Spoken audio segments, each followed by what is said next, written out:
Hi everyone and welcome to This Made My Week, a show where you get to relax, rest, enjoy yourself, and listen to some good news, uplifting stories. Today is episode number 20, so let's get started.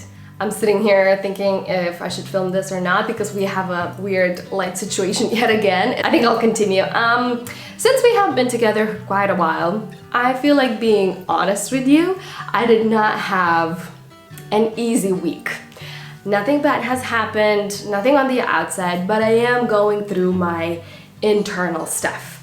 I've been feeling quite a bit of anger, sadness, disappointment, and some fear. And with this show, it is about things that are making my week, so it feels like I should not be talking about so-called negative things, but this is the whole point.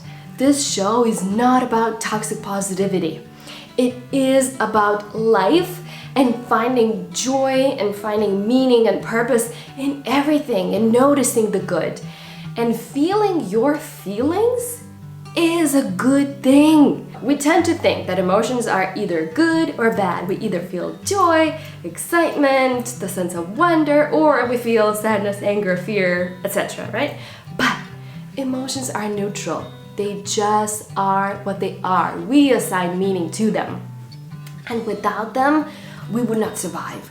They're our internal compass. We need them to sense danger. We need them to attune to ourselves. We need them to get to our wisdom. We need them to connect to the voice of our heart and our essence. We need them to be authentic.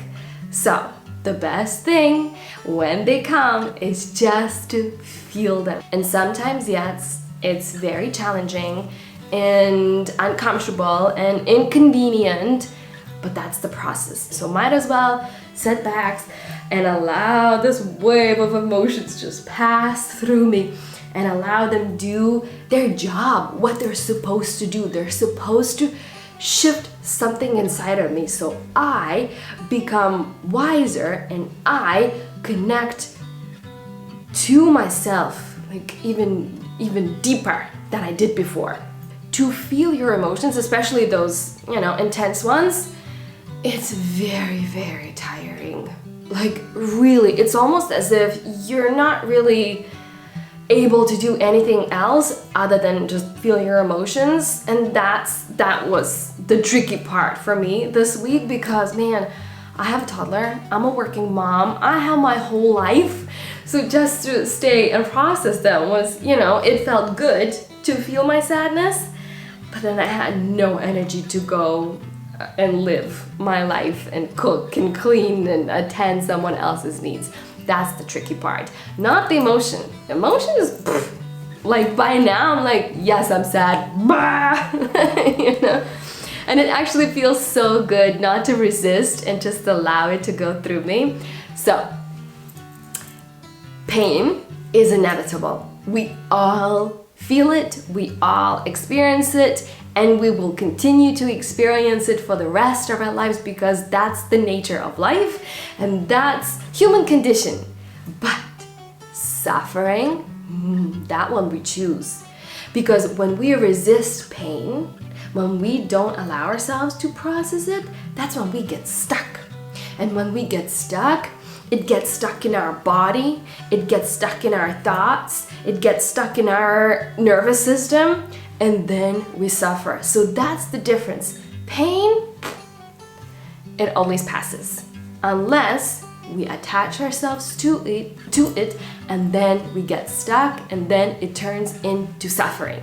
So, I chose my pain this week, and I did not suffer, and I will not suffer because I'm accepting the reality as it is.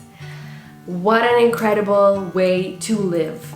By the way, I do want to mention a few years ago I made a video, I can't remember the name of it, but I'm going to link it here. But it is about how to feel your feelings, process your emotions, and about emotional carriers. It's a good video actually. And as I was watching it recently, I was thinking, Jesus, I had the luxury of time back in the day. I had the time to do the research, write the video, the script, then memorize it so I'm, well spoken on camera. It's like, good old days, and today you're getting the casual me and I'm just giving you the stream of consciousness in the moment as it comes. So that's the kind of era that I'm in today. That's what you're getting. Okay, moving forward, I was so excited to share this about my country and about my culture with you. So every 4 or 5 years in Lithuania, we have the celebration of our folk traditional dance and music. So everybody in Lithuania who, like all the clubs and choirs who are dancing and singing, they learn these specific songs and these specific dances, and then for 1 week everybody gathers to the capital, and we usually have main 2 or 3 events during the week, but this week was even more special because it's anniversary celebration, because the first celebration happened 100 years ago in 1924. So this week we had a bunch of events here in the capital city, and oh my goodness, it is, I'm telling you, it's as magical as it gets.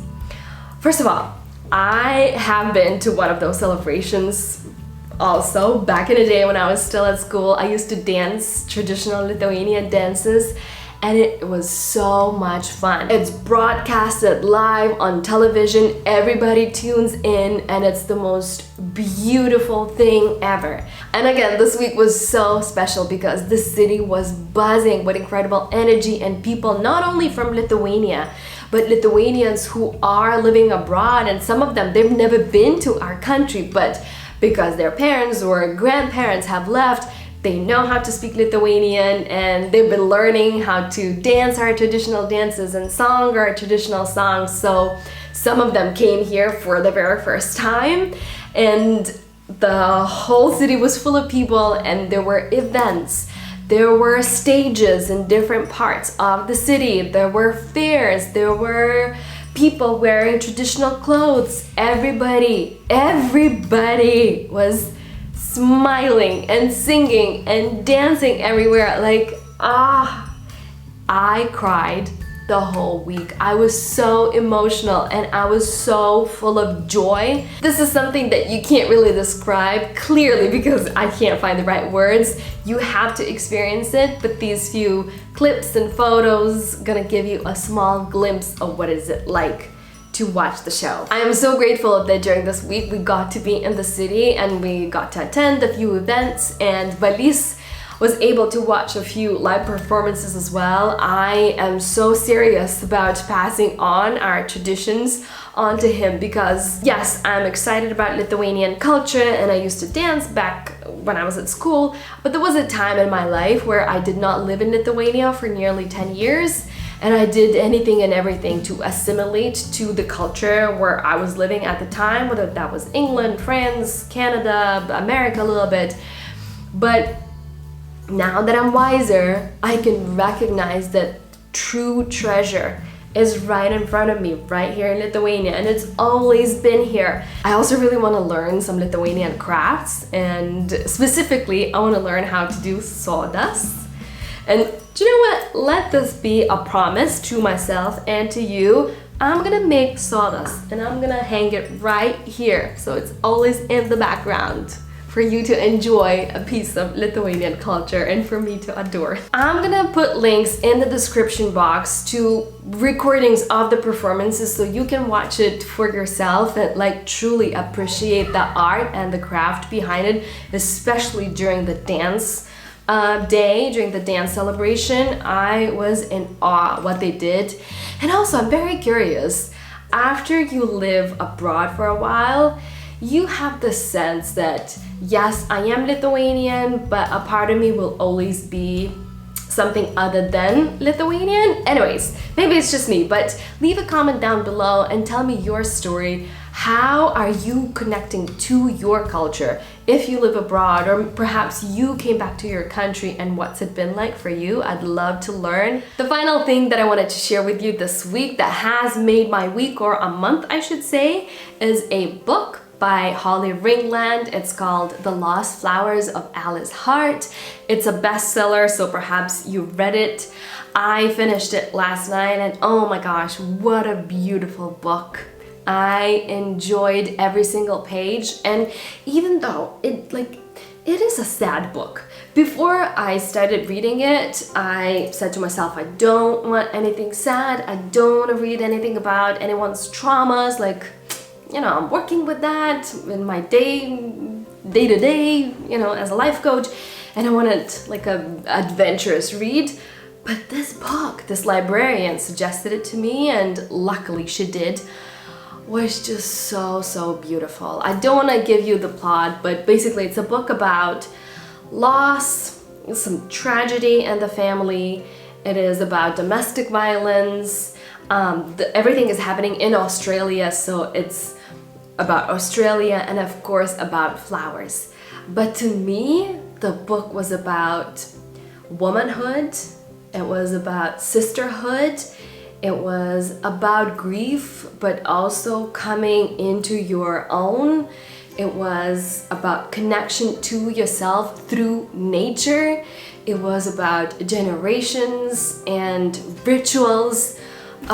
This book was so rich, and it was the most important part, it was so beautifully written. If you like those types of books where you are transported into a different world and everything becomes so extremely vivid, you are going to love this book. I cannot recommend it enough. Holly Ringland, the author, again, so beautifully honored Australia's culture and indigenous people.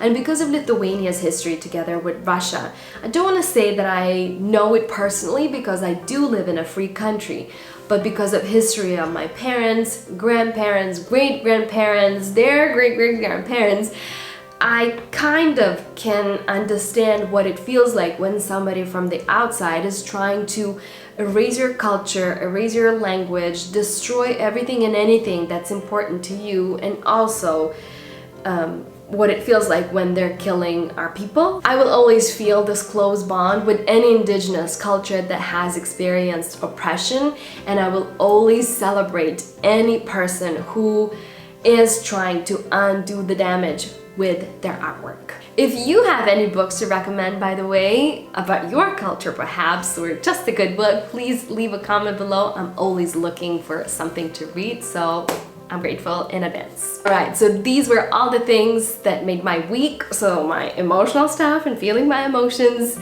dance and song celebration here in Lithuania, our culture, and a book by Holly Ringland, The Lost Flowers of Alice Hart. If you have something to share with everybody, if you feel inspired to share, send me an email. I'd love to hear from you what made your week. It could be anything from getting a new cat to, I don't know, completing a degree or something. So send me an email. I'd love to have a conversation with you. And until then, if you feel like you want more inspiring stories, you can rewatch my old videos or come back next week for more. And don't forget to watch the video about emotions. It's a good one. That's all for this week. Thank you for tuning in, and I will see you next Wednesday. Bye!